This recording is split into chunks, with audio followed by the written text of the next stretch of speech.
Trailer నిజంగా మెస్మరైజింగ్గా ఉంది. చాలా కాలంగా పుష్ప 2ని బన్నీ సినిమాగా పరిగణిస్తున్న జనాలు ఈ సినిమా వెనుక సుకుమార్ చేసిన కృషి అంతా మర్చిపోతున్నారు. అలా చూస్తుంటే పుష్ప 2 ట్రైలర్లో సుకుమార్ హార్డ్ వర్క్ కనిపిస్తుంది. కానీ సాధారణంగా సౌత్ సినిమా రిలీజ్ అయితే మామూలుగా వచ్చి నార్త్ ఇండియన్ ట్రోలింగ్ పెరిగింది.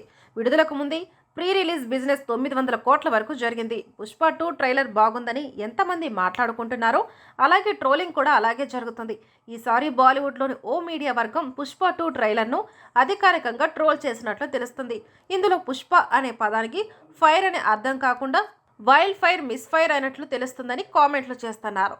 సౌత్ సినిమాలో over the top action scenes, dialogues ఉంటాయని భావిస్తుంటే బీటౌన్ మీడియా ఈసారి ఘాటుగా స్పందిస్తుంది. ఇప్పటికే సౌత్ హీరోల ఎదుగుదలను నార్త్లో కొందరు తట్టుకోలేకపోతున్నారు. ఒకరు పైకి ఎదుగుతుంటే ఇంకొకరు తట్టుకోలేక బాలీవుడ్ బ్యాచ్ సౌత్ హీరోల సినిమాలను ట్రోల్ చేస్తున్నారు.